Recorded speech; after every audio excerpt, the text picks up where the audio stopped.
Magnifique. Saint-Eustache. Magnifique. Et en plus, elle sonne. Ça veut dire que je suis en retard. Donc pendant que je vous emmène à l'herboristerie du Palais Royal, donc où je vais travailler aujourd'hui, eh bien, je voulais vous parler un petit peu de des gens qui veulent changer de boulot, en fait. Et on est de plus en plus nombreux à vouloir changer de boulot. Ou pas parce qu'on trouve plus notre place à l'heure actuelle dans certaines sociétés. Deux choses, hein. Soit vous êtes ultra motivé, vous aviez des rêves et finalement ça s'est pas du tout passé comme prévu et vous êtes finalement vous avez déchanté. Soit vous avez toujours suivi finalement ce qu'on vous a dit, la société. Et puis vous avez gentiment passé vos diplômes, vous avez trouvé votre boulot, vous êtes installé dans votre travail. Et puis sans trop vous poser de questions, et puis là vous réveillez peut-être en vous disant mais en fait c'est pas du tout ça que je voulais faire de ma vie, ça me convient pas du tout. Et c'est ça que je trouve assez extraordinaire dans le contexte actuel, c'est que du coup ça nous renvoie vraiment à nous poser des vraies questions justement sur nos vies, qu'est-ce qui est essentiel pour nous, qu'est-ce qui est important, qu'est-ce qu'on a vraiment envie de faire finalement. Donc cette vidéo effectivement elle va s'adresser surtout à tous ceux qui ont envie un petit peu de changer de vie, justement changer de boulot et de se dire comment je fais. Première chose, on a des rêves, on pensait à certaines choses quand on était plus jeune, finalement on n'est pas passé à l'action et on a fantasmé pendant des années sur certains métiers, voire on a eu des regrets. Des fois on fantasme sur des métiers alors qu'en fait on n'a aucune idée de ce qui se passe dans la réalité. Je trouve qu'il est intéressant quand on rêve, quand on veut vraiment changer de métier, d'aller vraiment regarder ce qu'est ce métier au quotidien. Donc aller rencontrer des personnes qui pratiquent déjà ce métier, aller leur poser des questions, se renseigner vraiment sur ce que c'est, suivre quelqu'un et regarder vraiment le pour et aussi les contre. Et c'est jamais tout rose ou tout noir, c'est juste que c'est un équilibre entre les deux. C'est une dualité et après c'est décider si on l'accepte ou pas. Ce qui fait que, je vous dis, moi pendant des années j'ai fantasmé sur des métiers alors qu'en fait ce serait aujourd'hui pas du tout quoi. Et deuxièmement c'est la transition aussi, c'est-à-dire qu'on est beaucoup, c'est génial parce que en France en tout cas on a la possibilité de faire énormément de formations, d'être dans des nouveaux métiers. Pour ceux qui ont par exemple qui ont réussi à avoir une rupture conventionnelle ou qui sont au chômage actuellement, qui touchent des indemnités, il y a des formations qui peuvent être faites. Si vous êtes en entreprise, votre employeur cotise aussi à des formations que vous pouvez faire et c'est juste génial parce que vous pouvez vous former. Après ce qui est plus difficile c'est la transition de passer justement de ça à de là où vous êtes à votre nouveau métier. Alors, vous avez votre diplôme, peut-être que vous avez votre diplôme ou peut-être que vous songez à faire une formation. En tout cas, la formation, je dirais que c'est pas le plus compliqué à l'heure actuelle parce qu'on peut quand même trouver des financements. Moi, je sais que ma formation en naturopathie, par contre, les financements avaient été refusés, donc je me l'étais payé moi-même et j'avais emprunté finalement de l'argent à droite à gauche à des amis et à ma famille en leur garantissant que j'allais les rembourser. Et je faisais ça en parallèle de mon activité professionnelle parce que j'avais pas encore d'enfants. Mais tout ça pour vous dire que la transition peut aussi se faire vraiment en douceur. C'est pas la peine de tout foutre en l'air et de changer de vie du jour au lendemain. Ça peut vraiment être angoissant et pour certains. Donc le but c'est pas de transiter d'un coup. Pendant des années, j'ai travaillé dans l'aéronautique, mon ancien métier, tout en étant naturopathe et en étant dans une compagnie de danse. Donc vous voyez que c'était possible. Bon, à l'époque, j'avais pas de vie de famille. Donc voilà, après, c'est des choix de vie. Mais ce que je veux vous dire par là, c'est que je peux comprendre que ça peut être effectivement un choix difficile. Donc ce serait vraiment d'y aller vraiment progressivement, d'y aller en douceur, d'essayer de voir effectivement comment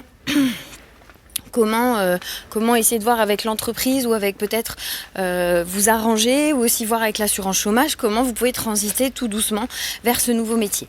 Et puis il y a autre chose aussi, et ça c'est une solution dont j'ai déjà parlé dans mes vidéos, c'est d'avoir ce qu'on appelle finalement une autre source de revenus. C'est-à-dire que votre source de revenus principale ne devienne plus finalement celle que vous avez par votre travail, c'est-à-dire avoir d'autres revenus.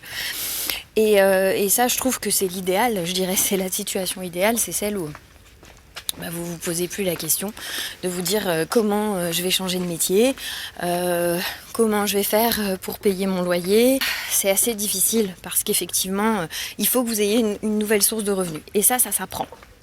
Ça s'apprend, j'en ai déjà parlé sur cette chaîne. Je suis entrepreneur à l'heure actuelle. Donc déjà, le fait d'être entrepreneur, c'est vrai que c'est un cadran, je dirais, qui est super cool. C'est que du coup, vous dépendez de personne. Maintenant, vous êtes responsable aussi de vos erreurs. Mais le fait d'être entrepreneur, et là je salue tous mes potes entrepreneurs aussi, c'est, vous savez, les entrepreneurs, j'ai envie de dire, c'est pas parce qu'on est entrepreneur qu'on est libre totalement et indépendant, qu'on n'a pas des problèmes à gérer. Au contraire, l'entrepreneur, je trouve qu'il passe ses journées à régler des problématiques qu'il n'aurait peut-être pas eu s'il n'avait pas été entrepreneur. Mais encore une fois, c'est un choix. Et c'est vrai que c'est un moyen d'être beaucoup plus indépendant, à condition qu'on ne dépende pas totalement, encore une fois, des revenus de son entreprise et qu'on n'y passe pas toutes ses journées et tous ses week-ends. Vous avez tout ce qui est revenu passif, qui est issu notamment de l'immobilier, d'autres investissements que vous auriez pu faire. L'immobilier, encore une fois, je vous en parle régulièrement, une fois par an. Attendez, je passe dans un coin, il y a plein de monde. Donc, soit vous avez des revenus effectivement qui sont issus d'autres investissements, ce qu'on appelle finalement des revenus passifs. Des revenus passifs, ce sont des revenus qui arrivent, qui ne dépendent pas de votre source de travail, quelle qu'elle soit. C'est-à-dire quoi que vous fassiez, que vous travaillez ou que vous ne travaillez pas, vous avez des revenus. A contrario d'un revenu, par exemple, c'est vrai quand vous êtes salarié, si vous êtes en arrêt, vous êtes quand même rémunéré. Si vous partez en vacances, vous êtes rémunéré. Un entrepreneur, s'il part en vacances, il va falloir qu'il s'organise bien parce que c'est de l'argent qui ne rentre pas forcément. C'est pour ça qu'effectivement on parle de revenus automatiques, de mettre en place des systèmes qui vous permettent que même si vous partez en vacances, vous ayez quand même une source de revenus. Ça, j'en parle aussi sur ma chaîne, on en a parlé le mois dernier, notamment sur ce que je fais, se lancer sur YouTube et vivre de son contenu. D'ailleurs, je tiens à préciser que l'atelier est en ligne, donc il est accessible. Finalement, je l'ai rendu accessible parce que j'avais beaucoup de demandes et je trouve que c'est une excellente façon de démarrer pour vous si vous voulez monter un business sur Internet et passer par YouTube comme format principal de communication. Voilà, donc vous avez l'atelier qui est juste en dessous de cette vidéo. Mais ce dont je voulais vous parler aussi, c'est des revenus passifs. C'est-à-dire que quoi que vous fassiez, vous touchez des revenus, que vous travaillez ou vous ne travaillez pas. Ces revenus-là, ce sont des revenus de vos affaires. C'est vos finances personnelles. C'est l'argent que vous allez avoir, quoi que vous fassiez, que vous décidiez de travailler ou de ne pas travailler, c'est de l'argent qui va tomber tous les mois. Mais je trouve c'est important d'en parler et surtout si vous voulez changer de métier, si vous avez un rêve, que vous voulez le mettre en place, que vous voulez changer de vie ou que vous voulez améliorer votre vie ou améliorer vos conditions, si vous avez peur de l'avenir, je trouve que c'est vraiment important de se préoccuper de ces affaires de liberté financière et ces affaires d'argent. Il faut en parler, je trouve qu'on n'en parle pas assez et surtout pour les entrepreneurs, surtout pour les gens qui travaillent aussi dans le monde de la santé, du bien-être, parce que la plupart du temps on vous dit argent et bien-être ça va pas ensemble, on peut pas être thérapeute et gagner beaucoup d'argent et parler d'argent. C'est vrai que le thérapeute il est censé être altruiste, donc bien sûr nous sommes des mères Teresa et nous donnons tout notre cœur et bien sûr nous devons absolument nous annihiler peut-être, je sais pas comment on peut dire ça. C'est pas parce qu'on est thérapeute qu'on n'a pas le droit de gagner de l'argent, c'est du travail comme tout le monde et chaque travail se rémunère, chaque expertise, spécificité, spécialisation se rémunère. Donc il faut vous occuper de vos affaires, c'est très très très très très important. On rentre dans le mode business là. Oui, on parle de santé sur cette chaîne, mais vous vous rappelez, je parle aussi de bonheur et le bonheur, il passe par plusieurs créneaux dans votre vie. C'est votre liberté principale, c'est votre liberté de penser, liberté d'être, liberté d'avoir, liberté de faire, liberté aussi matérielle, liberté financière. Il faut en parler, c'est important vraiment. Je tiens à le préciser parce que déjà le contexte actuel est déjà très très très anxiogène. On ne sait pas comment ça va évoluer dans l'avenir et de toute façon il faut rester positif et j'espère et je suis sûre qu'il y aura des alternatives extraordinaires. Mais je pense que dans la vie étant la face d'une même pièce, il y aura aussi des choses difficiles à vivre et autant s'en prémunir au maximum. Donc ce que je veux vous dire par là, c'est qu'il faut absolument réussir à avoir des revenus passifs. Et pour ça, ça passe par une éducation financière. L'éducation qu'on n'a pas eue à l'école.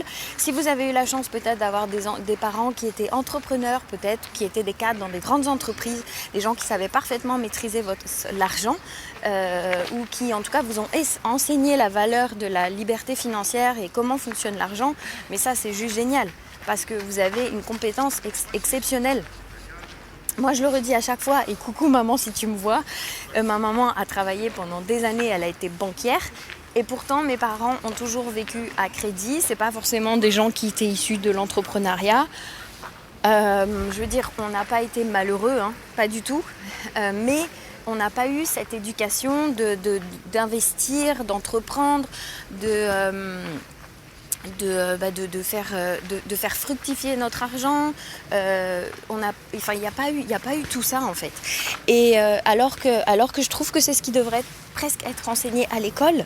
Et très tôt, l'argent en France, je le redis à chaque fois, mais on est vraiment dans un truc où on pense que l'argent c'est pas une mauvaise chose. Enfin, c'est une mauvaise chose, c'est pas bien. Et d'ailleurs, si tu penses ça si tu regardes cette vidéo et que tu penses que l'argent n'est pas une bonne chose, j'ai envie de te dire, arrête de regarder cette vidéo, passe à autre chose. L'argent, encore une fois, c'est une ressource qui est disponible, mais c'est une valeur qu'on crée. Et cette valeur, c'est aussi issu de nos compétences, de nos ressources propres qu'on va créer, et on va échanger notre valeur en retour de l'argent. Ça peut être un service si vous voulez, mais c'est pas comme ça que vous allez, je dirais, vous enrichir et sortir de la crise. Donc, on a besoin d'argent pour vivre. Ça, c'est vraiment... aujourd'hui, notre société est faite comme ça, de toute façon. Voilà, il n'y a pas à discuter, c'est comme ça. Donc, par rapport à ça, on n'a pas trop le choix, j'ai envie de dire. Donc, maintenant, c'est pour pouvoir apprendre et se sentir libre, je dirais, matériellement et financièrement. Il n'y a pas besoin d'avoir beaucoup d'ailleurs, hein. Ça c'est important aussi. Il y a des gens qui vont dire, mais Nadège, tu nous parles d'argent, mais moi j'ai pas besoin de grand chose pour vivre. Mais oui, c'est vrai, vous n'avez peut-être pas besoin de grand chose pour vivre, mais regardez à un moment donné, demain, si votre source de revenus s'arrête, si demain votre entreprise ferme, que vous vous retrouvez au chômage, donc peut-être qu'effectivement pendant un moment il y aura l'assurance chômage, mais personnellement pour l'avoir vécu, c'est très désagréable de dépendre d'une ressource extérieure pour ses propres ressources, pour sa propre survie. C'est très désagréable de devoir rendre des comptes à l'administration française, tous les mois d'être convoqué par la personne qui gère votre dossier. C'est très désagréable d'avoir l'état maman, parce que c'est vraiment ça aujourd'hui. Donc, c'est pas ce que je veux, moi. Moi, ce que je veux, c'est être autonome, indépendante, pouvoir créer de la valeur, pouvoir impacter aussi le monde et puis aider les autres, quoi. Voilà. Et vous avez des gens qui gagnent beaucoup d'argent. Et vous dire aussi que les gens qui gagnent de l'argent, c'est pas des salauds, quoi. C'est pas des connards, quoi. Voilà. Non, mais il faut bien dire ce qui est. Donc, tout ça pour vous dire que vous avez besoin d'outils. Vous avez besoin d'outils je ne sais pas si vous avez vu la vidéo de la semaine dernière, vous avez besoin d'outils pour apprendre et comprendre la relation à l'argent, comment se créer de l'argent, comment avoir des revenus passifs, comment arriver finalement à être beaucoup plus serein par rapport à tout ça. Et surtout, pouvoir travailler quand vous en avez envie, c'est-à-dire que vous n'allez pas vous lever tous les matins pour vous dire mais si je me lève pas, je ne vais pas pouvoir payer mes factures, mais vous allez vous dire je me lève le matin et je vais travailler parce que j'en ai envie, parce que j'aime ça, parce que ça me fait plaisir et parce que je sais que si j'ai envie le mois prochain peut-être de partir en vacances ou partir ne pas travailler ou de m'occuper de mes enfants, ou peut-être que je sais pas, il y a des gens qui ont des enfants aussi qui ont des difficultés et qui n'ont pas forcément qui peuvent pas s'arrêter de travailler. Vous avez un projet de vie particulier, un projet familial, et on doit pouvoir créer d'autres types de revenus. Ça c'est très important. Ça fait 10 fois que je le dis, c'est très important. Donc voilà, c'est connaître des outils. Donc pour connaître tous ces outils sur l'argent, comment créer de l'argent, comment faire fructifier votre patrimoine, comment créer de la valeur finalement, comment créer d'autres sources de revenus que celles de votre travail sans y passer des heures, sans y passer tous vos week-ends. Mais attention, c'est pas magique non plus, hein, ça ne vous tombe pas tout cru, il faut quand même faire un petit effort. Hein. Et bien dans ces cas-là, vous allez cliquer dans le lien qui est juste en dessous de cette vidéo. Je vais vous partager, vous allez assister à une conférence qui est gratuite. Alors moi j'interviendrai dans la conférence, mais c'est pas moi qui organise la conférence. C'est encore une fois un outil que j'utilise depuis maintenant 4 ans. 4 ans facile. Je vous en parle souvent sur ma chaîne, c'est un de mes mentors. Je crois qu'il n'aime pas que je dise le mot mentor, mais je le dis quand même. Voilà, c'est mon conseiller, on va dire, mon meilleur conseiller. C'est un super formateur, etc. Je vous en ai déjà parlé, il s'agit de Florent. Et voilà, donc il organise une conférence. Je ne sais pas si vous vous rappelez, dans ma vidéo de la semaine dernière, je vous ai parlé de la carte du tarot du monde, parce que j'adore les tarots, je les utilise depuis de nombreuses années aussi, y compris dans mes consultations, mais dans ma vie de tous les jours, j'utilise beaucoup le tarot. Et le tarot, la carte du monde, c'est vraiment la petite danseuse qui est au milieu de ses lauriers et qui a les quatre personnages qui sont le taureau, l'ange, le lion, et le quatrième, je ne me souviens plus, mais qui vraiment agissent sur les 4 aspects de nos vies, l'aspect émotionnel, matériel, sexuel, intellectuel, physique. Et j'aime bien cette petite carte du monde parce que on ne peut pas lier le matériel sans avoir le spirituel. En même temps, c'est pas que tout matériel. Il y a une notion d'alignement à avoir avec la façon dont on pense, la façon dont on croit les choses aussi, par rapport à l'argent, par rapport à l'abondance, par rapport à la liberté, à nos propres croyances qui sont issues aussi de notre histoire. Qu'il ne faut pas hésiter à changer aussi par rapport à ça. Je dis pas que tout est beau, tout est rose et qu'à partir du moment où on se dit allez j'inverse tout, l'argent c'est génial, l'argent c'est magnifique, l'argent c'est extraordinaire et ça va régler tous mes problèmes, que vous n'aurez pas de problème. Mais déjà, se rendre compte de ce qu'on pense au niveau de l'argent, c'est déjà la première chose. Quelle est votre relation à l'argent? Que pensez-vous de l'argent? C'est une vraie question que je vous pose et je vous invite à me le mettre juste en dessous. Qu'est-ce que vous pensez aujourd'hui de l'argent? Qu'est-ce que vous pensez aujourd'hui de la liberté financière? Pouvez-vous considérer un seul instant que quelqu'un qui pense que l'argent est une mauvaise chose peut en même temps espérer avoir une certaine liberté dans sa vie, liberté de mouvement, liberté géographique, liberté de travailler ou pas, liberté matérielle ou pas? Parce qu'on peut être aussi là à critiquer et à dire putain mais l'argent c'est vraiment ça pourrit le monde, et en même temps mais rêver d'aller vivre dans un endroit où on est bien, d'avoir une maison, une belle maison pour recevoir nos amis, tout ça pour le faire il va falloir de l'argent. Ou si vous ne gagnez pas d'argent, c'est peut-être que vous allez en recevoir d'un héritage ou de quelque chose, vous voyez. Donc il y a un moment donné, faut aller se regarder en face et se poser les vraies questions. Quelle est votre relation à l'argent aujourd'hui ? Et si vous avez envie de travailler là-dessus et de comprendre les mécanismes de l'argent, je vous invite à aller regarder donc la conférence qui aura lieu. Donc vous cliquez dans ce lien, elle est gratuite.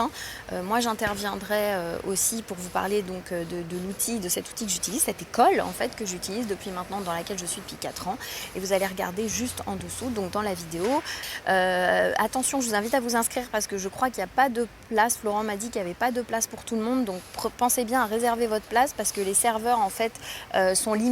Donc les serveurs sont limités en place, donc faut pas hésiter surtout à aller vous inscrire parce que sinon vous n'aurez peut-être pas de place. Voilà, c'est ce que je voulais vous dire.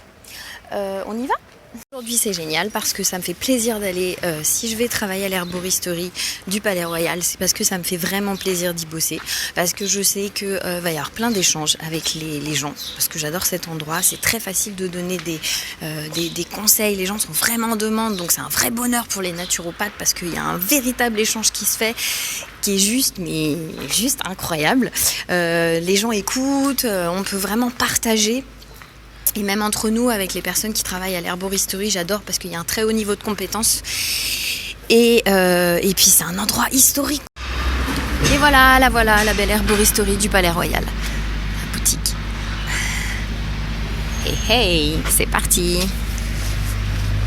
Ah, avec le masque.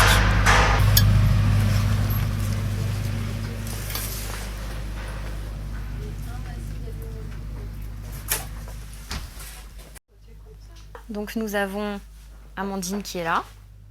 Hello. Amandine qui est pharmacienne. S'il vous plaît. Des phytothérapie également. Voilà, des phytothérapie. Et puis j'ai fait une formation d'art-thérapie en parallèle. Alors art-thérapie, t'as choisi quoi comme matière? Enfin, t'as une matière de prédilection? C'est la peinture. La Ça peinture. s'appelle peinture forme couleur. Et ça fait combien de temps que tu bosses à l'herboristerie? Waouh, alors attends, ça doit faire, on est en 2021 maintenant, ça fait 12 ans. 12 ans. Ouais. 12 ans que tu aides les gens, que Voilà. tu leur apportes des conseils dans tous les sens. Je crois que j'ai réuni mon paradis. Ouais. Voilà, c'est un bonheur de travailler dans cet environnement avec toutes ces plantes Ouais. qui ont une belle énergie. Et puis c'est un vrai laboratoire ici d'expérience, de connaissances, d'échanges aussi, parce que les gens ici sont assez Beaucoup tournés, dans le partage. Ouais, voilà. Et puis ils ont une ouverture, une conscience au niveau des maladies, au niveau de tout ce qui peut se faire. Donc ils veulent pas juste soigner le symptôme, mais aller à la racine du problème. Donc c'est toujours très très sympa de pouvoir échanger là-dessus et d'essayer d'aller à l'origine du problème. Ouais. Ouais. Et puis je trouve que c'est génial parce que comme tu es pharmacienne, tu as vraiment la compétence des deux côtés. Et le côté médecine, on va dire classique, et le côté médecine ancestrale, mais finalement ce que j'appelle moderne, c'est que tu arrives à allier les deux, quoi. Exactement. Je trouve que c'est ce qu'on devrait tous faire finalement. Ouais, c'est ça. Et puis aussi essayer de voir si c'est compatible telle plante, est-ce qu'il n'y a pas des contre-indications, des effets secondaires entre les médicaments, les plantes, les maladies, les plantes. Donc c'est aussi essayer de se projeter sur un plan thérapeutique pour chaque personne qui est assez unique à chaque fois. Alors Lou, et toi t'es naturopathe? Ouais, je suis naturopathe et j'ai un cabinet avenue de l'Opéra. Ouais. Et je travaille aussi à l'herboristerie du Palais Royal depuis le mois de novembre. Et je suis là les lundis, mardis, vendredis et samedis. Voilà, donc t'es là souvent. C'est ça. Moi, ce qui est top, c'est qu'on a les retours clients surtout. Et ça, c'est précieux. Enfin, on a des gens qui sont vraiment des habitués, donc ils reviennent tous les mois. Du coup, on peut vraiment faire un travail sur la durée, parce qu'ils reviennent tous les mois. Ouais. Et puis, on a les retours en direct, donc ça, c'est chouette de pouvoir adapter, voir ce qui marche en boutique, ce qui marche moins bien. Et voilà. Donc, c'est une super... Puis, on rencontre des gens du coup plus différents qu'en cabinet. Et puis avec des pathologies complètement différentes aussi de ce qu'on peut avoir en cabinet, donc c'est hyper enrichissant. Ok, est-ce que tu as une spécialité toi? Ouais, moi je suis spécialisée en santé féminine, donc c'est tout ce qui est problème lié à la gynécologie. C'est vraiment ce qui me passionne parce que je suis passée par là et que je me suis soignée grâce à la naturopathie et j'ai trouvé qu'il n'y avait pas du tout de réponse en médecine classique. Donc voilà, je suis très contente de faire ça, je suis très fière de faire ça. Et tout ce qui est lié au microbiote aussi m'intéresse beaucoup. Donc les neurotransmetteurs, tout ce qui est émotionnel, tout ce qui est lié aux allergies alimentaires, les intolérances, voilà. Génial, bon ben je te remercie. Ça fait plus d'un siècle. Ah, ça fait plus d'un siècle, ouais. L'herboristerie, elle existe 105 ans. 105 ans. Wow. Ouais. Plus d'un siècle. J'étais clairement... C'est la fin de la journée, petit bilan pour cette fin de journée. Donc du coup en ce moment c'est pas mal de gens, enfin c'est ça qui est génial à l'herboristerie aussi, c'est qu'on a beaucoup de gens qui viennent et qui ont des pathologies je dirais un petit peu compliquées ou des maux du quotidien qui ne peuvent pas être soulagés forcément par la médecine naturelle, où il n'y a pas forcément de solution, ou des compléments adjuvants qui arrivent à la médecine, en complément de la médecine classique. Et je pense notamment à l'endométriose, qu'il y a beaucoup, tous les problèmes de préménopause, périménopause. On peut vraiment aider à soulager beaucoup de gens qui ont des problèmes digestifs en ce moment aussi.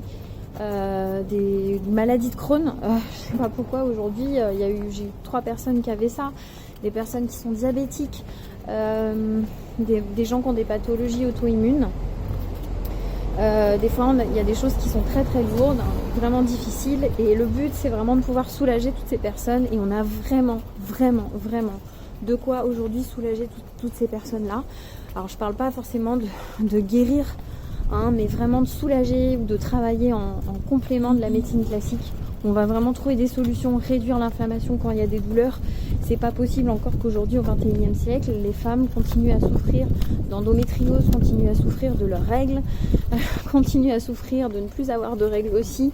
Enfin voilà, il y a tout un travail à faire, je pense, qui peut être vraiment fait avec la médecine classique et les médecines traditionnelles, les thérapies complémentaires. Il y a vraiment des choses à faire. Voilà, ainsi est la fin de cette vidéo. J'espère que ça vous a plu. Je vous invite à la partager en tout cas, ou à liker si ça vous a plu. Mettez-moi un petit pouce bleu. Je remercie, un grand merci à tous les membres de l'Herboristerie. Je repars même avec mon petit bouquet du 1er mai. Merci beaucoup à Monsieur Pierre. Et puis merci à toutes celles qui travaillent et qui œuvrent à l'Herboristerie du Palais Royal. Je remercie Lou, je remercie Amandine, je remercie Chloé de m'avoir autorisé à filmer, Mina, Zora, toute l'équipe, vous êtes vraiment formidables. Et puis du coup, quant à nous, on se retrouve très vite. Cette vidéo est sponsorisée par moi-même. Bye bye. C'est pas du tout ça que je voulais faire de ma vie. Ça me convient pas du tout. Argent et bien-être, ça va pas ensemble. On peut pas être thérapeute et gagner beaucoup d'argent et parler d'argent. C'est vrai que le thérapeute, il est censé être altruiste. Donc bien sûr, nous sommes des mères Teresa et nous donnons tout notre cœur. Si tu regardes cette vidéo et que tu penses que l'argent n'est pas une bonne chose, j'ai envie de te dire, arrête de regarder cette vidéo, passe à autre chose.